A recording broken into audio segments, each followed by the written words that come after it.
대선 판세부터 한번 보겠습니다. 오늘 한겨레 여론조사 보니까 이재명 후보가 49.3, 김문수 후보 25.8 이쯤 되면 더블이거든요. 네네. 이렇게 지지율이 나왔습니다. 거의 2배쯤 격차가 벌어졌어요. 그러니까 김문수 씨가 단일 후보가 됐잖아요. 어떻게든 간에. 그런데도 20대 중반에 머물고 있다는 건 어떤 의미일까요?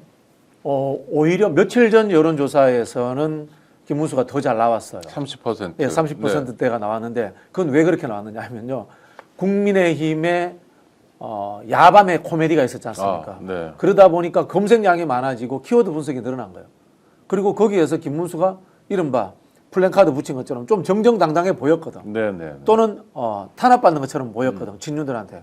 그러다 보니까 지지율이 잘 나왔던 거예요. 네. 빈도가 많았고 그다음에 살짝 명분도 있는 것처럼 보였다. 이런 겁니다.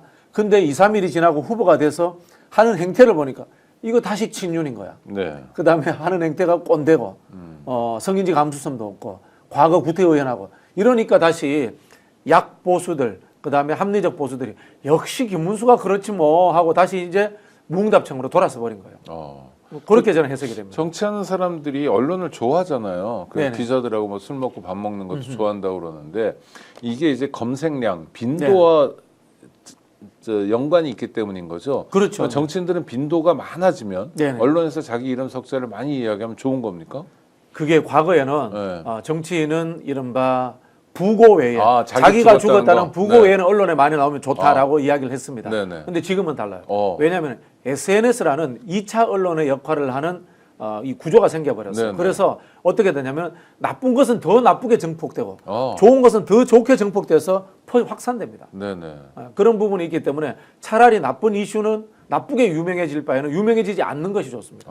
그래서 요즘은 나쁘게 유명해지면은 제기하기가 너무 어렵습니다. 네. 그러니까 무조건 숫자가 많은 게 중요한 게 아니라 그 과거 이야기인 거죠. 김문수는 검색량도 많았지만 네네. 약간 정의로운 모습으로 검색량이 많아지면 지지율이 올라간다. 근데 이번에 다시 친윤으로 돌아가는 네네. 나쁜 검색량이 많아진 거예요. 또 설화도 있고 저기 네네. 배현진 씨 보고 네네. 무슨 이야기하고 또 양향자 의원 있는 데서 또 뭐 진보를 뭐 어떻게 한다라는 저급한 발언을 하면서 네네. 이게 나쁜 이미지가 확 확산돼 버린 거예요. 그 과거에 우리가 이런 이야기 했지 않습니까? 정치인이 기사에 나려면은 개가 사람을 물면은 기사에 못 나지만 정치인이 개를 물면 네. 기사에 난다 그러는데 요즘은 그렇게 되면은 미친놈으로 기사가 네네. 계속해서 확대됩니다. 네네. 그러니까 언론 지형의 변화가 우리 정치도 다른 방향으로 끌고 가고 있다. 그렇죠. 네. 그리고 소위 레거시 미디어는 정치인들에게 대해서 보도할 때 그래도 좀 점잖잖아요. 이렇게 네네네. 일종의 틀 안에서만 움직이니까 그렇죠. 네. 단순히 빈도만 늘어나면 아주 좋은 일이었지만 네네. 유튜브가 있고 이런 상황에서는 완전히 다른 세상이 이게 됐다. 사람의 심리 중에 하나인데요. 네네. 우리 인간들이 어쨌든 관음증이라는 걸 갖고 있습니다. 네네. 남을 보고 싶어하는. 숨어서 보고 싶잖아요. 네네. 그러니까 나쁜 면을 더 크게 하고 싶은 그런 욕구가 생기는 거고요. 아까 우리 민주주의 이야기하셨는데 네. 민주주의의 본질 중에 하나가 타인을 믿지 않는 겁니다. 한 사람을 믿지 않기 때문에 권력을 나눠야 된다. 네. 라는 것이 민주주의의 출발점이거든요. 기독교의 성학설하고도 관련이 있는 겁니다. 네. 그런 부분이 있기 때문에 결국은 네거티브라든가 남을 나쁘게 말하는 것이 더 잘 퍼져나갑니다. 네. 그러면 같은 여론조사에서 중도층을 보니까요. 이재명 후보가 51.8, 김문수 후보는 14.8이에요. 그러니까 중도층에서는 전체보다 이재명 후보가 6.5가 올라갔고 근데 김문수 후보는 11.4%포인트가 빠졌어요. 네. 이건 어떻게 해석합니까? 말씀드린 것처럼 우리가 이제 중도라고 표현을 하는 분들이 네. 사실은 중도가 아니라 약진보, 약보수 이런 분들이 이제 중도를 구성을 합니다. 네. 그래서 이분들이 기분 좋을 때 난 중도야 이렇게 이야기하고 기분 나쁠 때는 난 뭐 투표 안 할래 네, 네. 이렇게 하기도 하고 또 이런 분들이 또 더 기분이 좋아지면 나 진보야. 이재명이 너무 잘하는 거야. 그럼 진보야. 나 이렇게 이야기하기도 하는 겁니다. 그런데 네. 이게 고정되어 있는 게 아니에요. 이념이라는 생각이라는 것이. 그런 부분들에서 지금 중도에 계시는 분들은 지금 제가 봤을 때는 약보수인데 네. 보수라고 이야기하는 게 부끄러운 분들이 중도라고 이야기하는 경향들이 많습니다. 이분들이 지금 이른바 이재명을 지지하고 김문수를 지지하지 않는 방향으로 지금 흐름을 잡아가고 있다. 저는 그렇게 해석을 합니다. 그러니까 이를테면 우리 박 선생님 말씀을 따라가다 보면 합리적 보수, 네네. 또는 유연한 보수, 네네. 뭐 이런 보수들이 김문수에 대해서는 고개를 서서 걷고 흔드는 있다. 거죠. 네. 14.4%밖에 지지를 안 하니까. 네네. 야, 영남권 판세도 궁금합니다.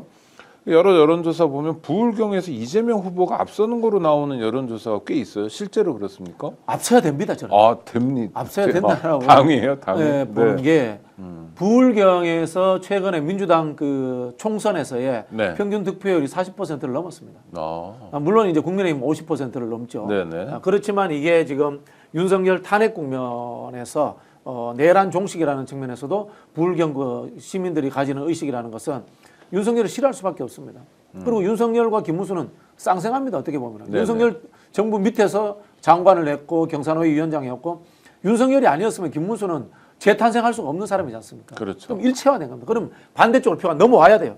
근데 왜 다 못 넘어왔느냐? 첫 번째는 민주당에 대한 거부감이 아직도 부울경에 일부 존재하는 겁니다. 네네. 두 번째는 이재명에 대한 거부감도 비호감도 있었던 겁니다. 이걸 떨쳐내야 되는 겁니다. 그걸 떨쳐내는 과정이 이를테면 대선 운동 기간이겠네요. 그렇죠. 중도화 전략이라든가 네. 이 성장 정책들 그런 부분들도 있고 이제 중도라든가 보수적 인사들을 영입해오는 과정들도 있었고요. 오늘 방송 어떠셨습니까? 마음에 들었다면 구독, 좋아요로 스픽스를 응원해 주십시오. 여러분들의 구독, 좋아요는 가장 큰 힘이 됩니다. 스픽 구독, 좋아요.